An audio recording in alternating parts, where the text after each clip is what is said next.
سلام به همگی. تو این ویدیو میخوایم بریم آموزش کنوای پرو رایگان.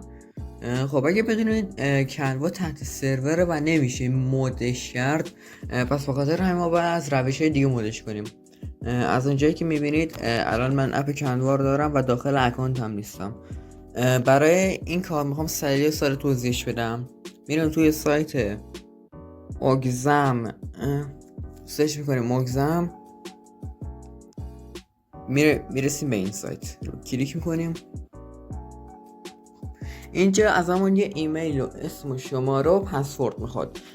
برای ایمیل که میریم توی تمپ میل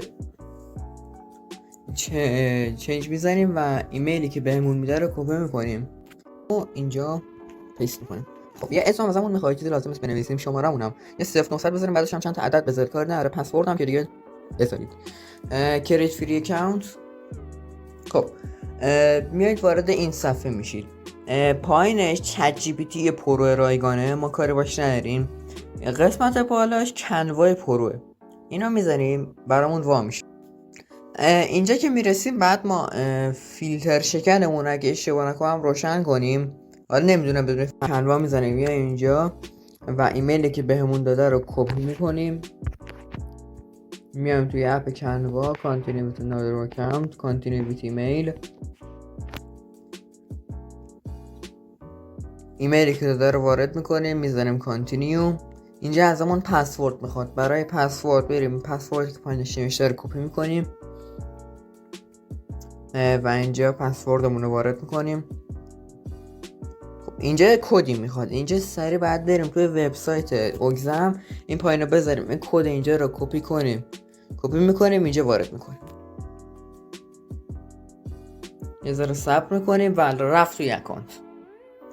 الان ما توی اکانت هستیم و این اکانت کنوای پرو داره.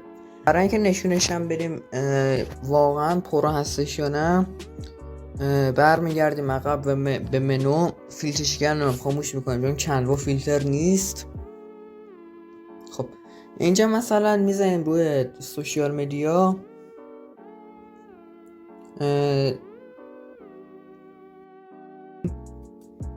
میبینید که همه تمپلیت ها برامون واس هستن.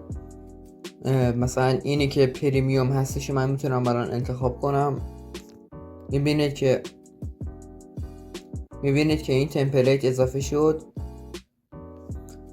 و حالا مثلا من یه عکسم اضافه کنم، مثلا این عکس.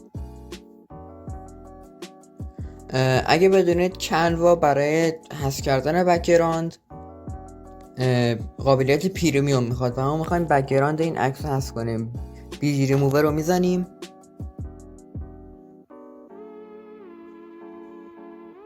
و بک‌گراند عکس حذف شد همونطور که میبینید.